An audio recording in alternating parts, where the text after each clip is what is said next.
وقال الله لا تتخذوا إلهين اثنين إنما هو إله واحد فإياي فارهبون وله ما في السماوات والأرض وله الدين واصبا أفغير الله تتقون وما بكم من نعمة فمن الله ثم إذا مسكم الضر فإليه تجأرون ثم إذا كشف الضر عنكم إذا فريق منكم بربهم يشركون ليكفروا بما آتيناهم فتمتعوا فسوف تعلمون ويجعلون لما لا يعلمون نصيبا مما رزقناهم تالله لتسألن عما كنتم تفترون ويجعلون لله البنات سبحانه ولهم ما يشتهون وإذا بشر أحدهم بالأنثى ظل وجهه مسودا وهو كظيم يتوارى من القوم من سوء ما بشر به أيمسكه على هون أم يدسه في التراب ألا ساء ما يحكمون للذين لا يؤمنون بالآخرة مثل السوء ولله المثل الأعلى وهو العزيز الحكيم ولو يؤاخذ الله الناس بظلمهم ما ترك عليها من دابة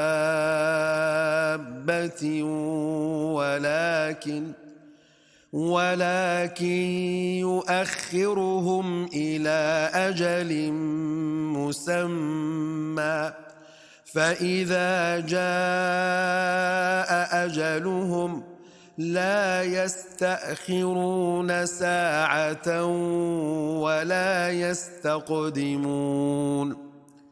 ويجعلون لله ما يكرهون وتصف ألسنتهم الكذب أن لهم الحسنى لا جرم أن لهم النار وأنهم مفرطون تالله لقد أرسلنا إلى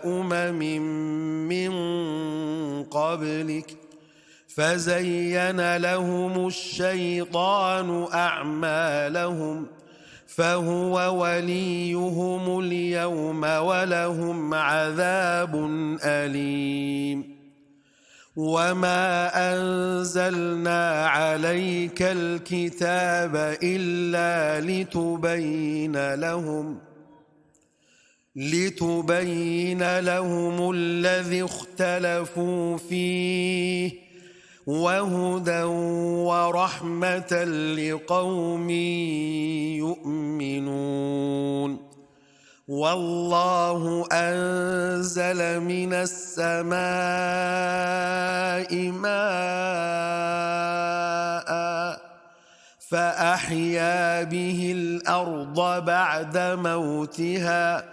إن في ذلك لآية لقوم يسمعون وإن لكم في الأنعام لعبرة نسقيكم مما في بطونه من بين فرث ودم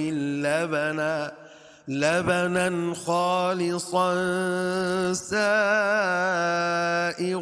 للشاربين ومن ثمرات النخيل والأعناب تتخذون منه سكرا ورزقا حسنا إن في ذلك لآية لقوم يعقلون وأوحى ربك إلى النحل أن اتخذي من الجبال بيوتا ومن الشجر ومما يعرشون ثم كلي من كل الثمرات فاسلكي سبل ربك ذللا يخرج من بطونها شراب مختلف ألوانه فيه شفاء للناس إن في ذلك لآية لقوم يتفكرون والله خلقكم ثم يتوفاكم ومنكم من يرد إلى أرذل العمر لكي لا يعلم بعد علم شيئا إن الله عليم قدير والله فضل بعضكم على بعض في الرزق فما الذين فضلوا براد